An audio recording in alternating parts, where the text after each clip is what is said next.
Good morning everyone. Welcome to study with Aastha YouTube channel. यदि आप channel पर पहली बार विजिट किए हों तो चैनल को सब्सक्राइब ज़रूर कर लीजिए, साथ में बेल आइकन को प्रेस कर लीजिए ताकि हमारी सभी वीडियो के रेगुलर नोटिफिकेशन आपको मिलते रहें।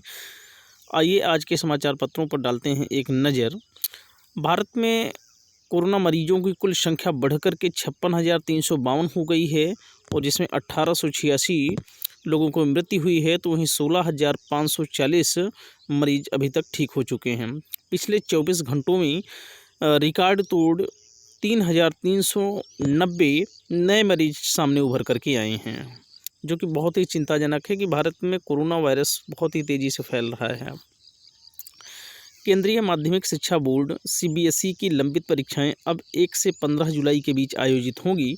सिर्फ 12वीं कक्षा के 23 विषयों की परीक्षाएं कराई जाएंगी। 10वीं की परीक्षाएं पूरे देश में नहीं होंगी, सिर्फ उत्तर पूर्वी दिल्ली के दंगा प्रभावित क्षेत्र में ही कराई जाएंगी, जहां हिंसा के कारण इसे रद्द करना पड़ा था। केंद्रीय मानव संसाधन विकास मंत्री डॉक्टर रमेश पोखरियाल निशंक ने शुक्रवार को सीबीएसई की विशेष परीक्षाओं की तिथि घोषणा करते हुए परीक्षार्थियों की शुभकामनाएं दी थी।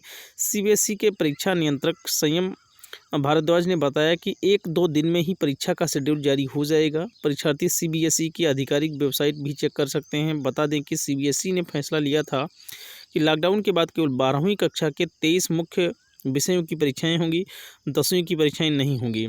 12वीं की business studies, geography, Hindi elective, Hindi core, home science, sociology, computer science, information practice, information technology और बायोटेक्नोलॉजी, अंग्रेजी इलेक्टिव, अंग्रेजी कोर, गणित, economics, biology, political science, history, physics, accountancy, chemistry विषयों की परीक्षाएं अभी बाकी हैं।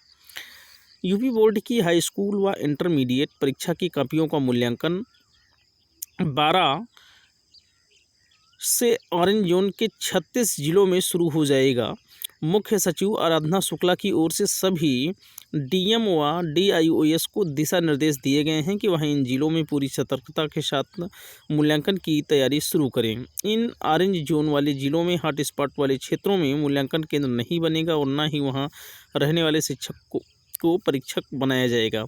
वहीं ग्रीन जोन वाले 20 जिलों में बीते 5 मई से ही मूल्यांकन कार्य शुरू किया जा चुका है। अभी रेड जोन वाले जिलों को छोड़ दिया गया है, वहां आगे स्थिति सामान्य होने पर ही मूल्यांकन कार्य होगा। इन जिलों में बनाए जाने वाले मूल्यांकन केंद्रों में परीक्षक शारीरिक दूरी के नियमों का पालन कर बैठाए जाएंगे। सभी शिक्षक मास्क, ग्लव्स पहनेंगे और मूल्यांकन केंद्रों का सैनिटाइजेशन भी किया जाएगा।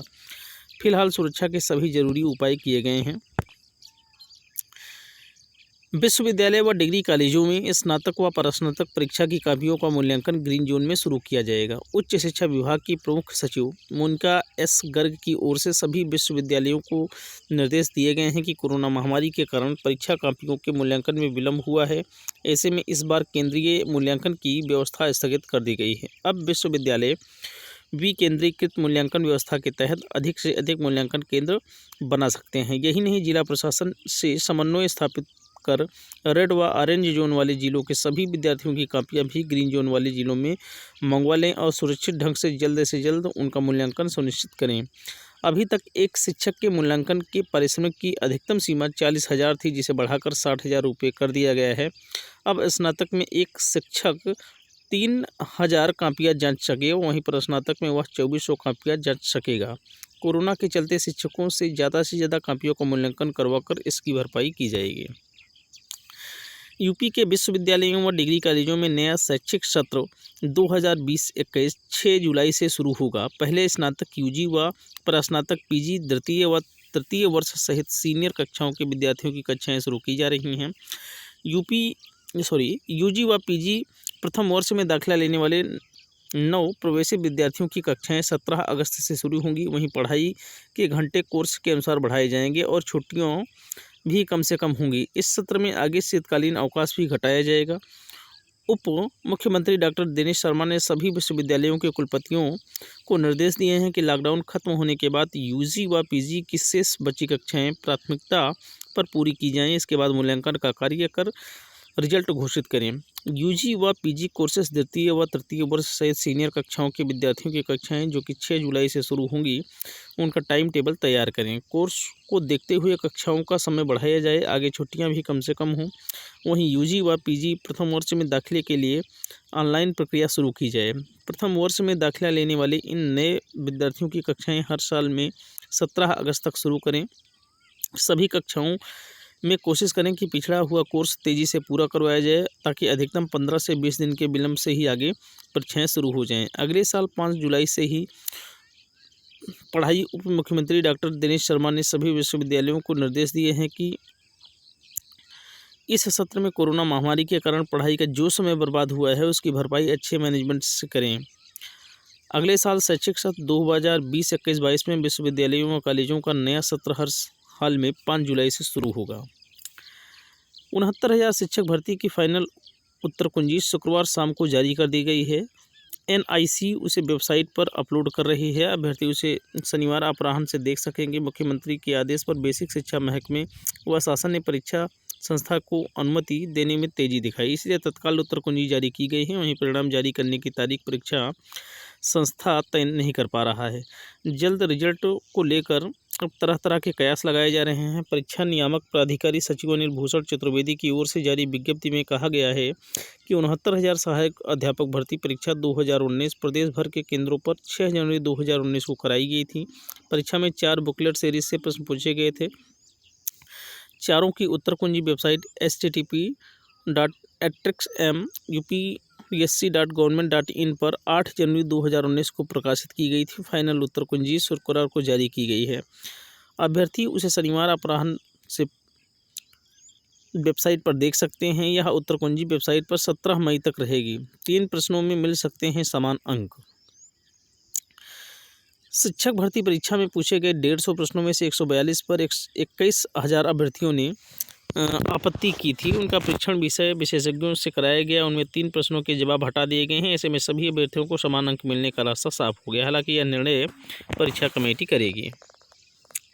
बेसिक शिक्षा परिषद के प्राथमिक स्कूलों में 69,000 सहायक अध्यापकों की भर्ती सामान्य को 65 व अन्य आरक्षित वर्ग के लिए 60% अंकों के आधार पर 3 महीने के अंदर कराने का हाईकोर्ट की लखनऊ बेंच ने बुधवार को जारी किया। विशेष सचिव देव प्रताप सिंह ने परीक्षा संस्था को इसी के अनुरूप परिणाम जारी करने का आदेश दिया है।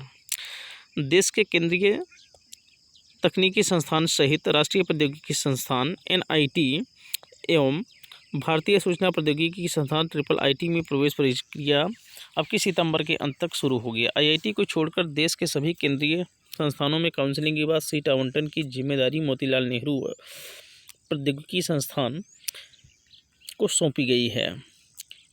MNNIT के निदेशक प्रोफेसर राजीव त्रिपाठी को सेंट्रल सीट एलोकेशन बोर्ड का चेयरमैन बनाया गया है।